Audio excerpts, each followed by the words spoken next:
বিদায় হজের মর্মবাণী।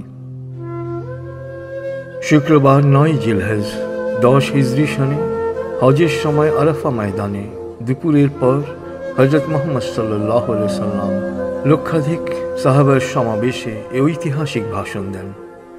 হামদ ও সালার পর তিনি বলেন, হে মানুষ, তোমরা আমার কথা শোনো। এরপর এই স্থানে তোমাদের সাথে আর একত্রিত হতে পারবো কিনা জানি না। হে মানুষ, আল্লাহ বলেন, হে মানব জাতি, তোমাদেরকে আমি এক পুরুষ ও এক নারী থেকে সৃষ্টি করেছি এবং তোমাদেরকে সমাজ ও গোত্রে ভাগ করে দিয়েছি যেন তোমরা পরস্পরের পরিচয় জানতে পারো। অতএব শুনে রাখো, মানুষে মানুষে কোনো ভেদাভেদ নেই। আরবের উপর কোনো অনারবের, অনারবের উপর কোনো আরবের শ্রেষ্ঠত্ব নেই।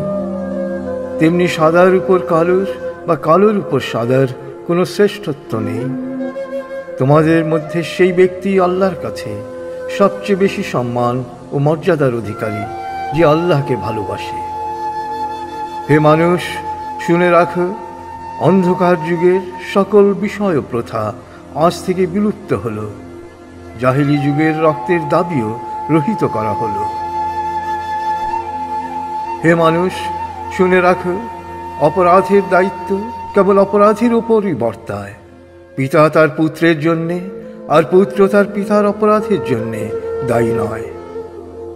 হে মানুষ, তোমাদের রক্ত, তোমাদের সম্মান, তোমাদের সম্পদ পরস্পরের জন্যে চিরস্থায়ীভাবে হারাম অর্থাৎ পবিত্র ও নিরাপদ করা হলো। যেমন আজকের এই দিন, আজকের এই মাস, এই শহর সকলের জন্যে পবিত্র ও নিরাপদ। হে মানুষ, তোমরা ঈর্ষা ও হিংসা বিদ্বেষ থেকে দূরে থাকবে। ঈর্ষা ও হিংসা মানুষের সকল সদ্গুণকে ধ্বংস করে। হে মানুষ, নারীদের সম্পর্কে আমি তোমাদের সতর্ক করে দিচ্ছি। তাদের সাথে নিষ্ঠুর আচরণ করো না। তাদের উপর যেমন তোমাদের অধিকার রয়েছে, তেমনি তোমাদের উপর তাদেরও অধিকার রয়েছে। সুতরাং তাদের কল্যাণের দিকে সবসময় খেয়াল রেখো। হে মানুষ, অধীনস্থদের সম্পর্কে সতর্ক হও। তোমরা নিজেরা যা খাবে তাদেরও তা খাওয়াবে, নিজেরা যা পরবে তাদেরও তা পরাবে। শ্রমিকের শরীরের ঘাম শুকানোর আগেই তার মজুরি পরিশোধ করবে। হে মানুষ, বিশ্বাসী সেই ব্যক্তি যার হাত ও মুখ থেকে অন্যের সম্মান, ধন ও প্রাণ নিরাপদ। সে নিজের জন্য যা পছন্দ করে অন্যের জন্য তাই পছন্দ করে।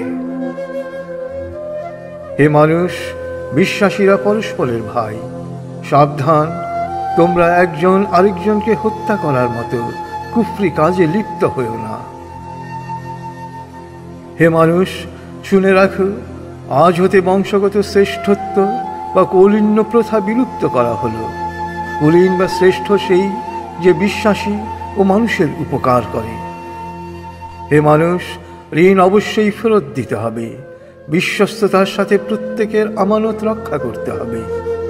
কারো সম্পত্তি সে যদি স্বেচ্ছায় না দেয় তবে তা অপর কারো জন্যে হালাল নয়। তোমরা কেউ দুর্বলের উপর অবিচার করো না। হে মানুষ, জ্ঞানীর কলমের কালি শহীদের রক্তের চেয়েও মূল্যবান। জ্ঞান অর্জন প্রত্যেক নরনারীর জন্যে ফরজ, কারণ জ্ঞান মানুষকে সঠিক পথ দেখায়। জ্ঞান অর্জনের জন্যে প্রয়োজনে তোমরা চীনে যাও। হে মানুষ, তোমরা তোমাদের প্রভুর ইবাদত করবে, নামাজ কায়েম করবে, যাকাত আদায় করবে, রোজা রাখবে, হজ করবে আর সংঘবদ্ধভাবে নেতাকে অনুসরণ করবে। তাহলেই তোমরা জান্নাতে দাখিল হতে পারবে। হে মানুষ, শুনে রাখো, একজন কুশ্রী কদাকার ব্যক্তিও যদি তোমাদের নেতা মনোনীত হয়, যতদিন পর্যন্ত সে আল্লাহর কিতাব অনুসারে তোমাদের পরিচালিত করবে, ততদিন পর্যন্ত তার আনুগত্য করা তোমাদের অবশ্য কর্তব্য। হে মানুষ, শুনে রাখো, আমার পর আর কোনো নবী নেই। হে মানুষ, আমি তোমাদের কাছে দুটো আলোকবর্তিকা রেখে যাচ্ছি। যতদিন তোমরা এই দুটো অনুসরণ করবে ততদিন তোমরা সত্য পথে থাকবে।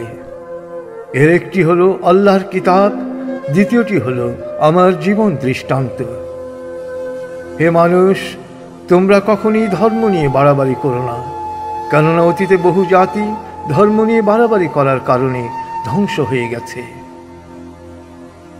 হে মানুষ, প্রত্যেককেই শেষ বিচারের দিনে সকল কাজের হিসেব দিতে হবে, অতএব সাবধান হও। হে মানুষ, তোমরা যারা এখানে হাজির আছো, আমার এ বাণীকে সবার কাছে পৌঁছে দিও। এরপর তিনি জনতার উদ্দেশ্যে জিজ্ঞেস করলেন, হে মানুষ, আমি কি তোমাদের কাছে আল্লাহর বাণী পৌঁছে দিয়েছি? সকলে সমস্বরে জবাব দিল, হ্যাঁ। এরপর নবীজি বললেন, হে আল্লাহ, তুমি সাক্ষী থাকো, আমি আমার সকল দায়িত্ব পালন করেছি।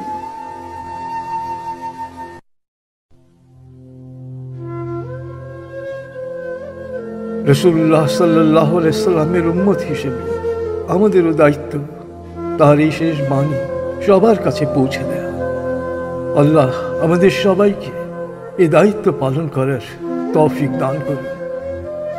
আমিন।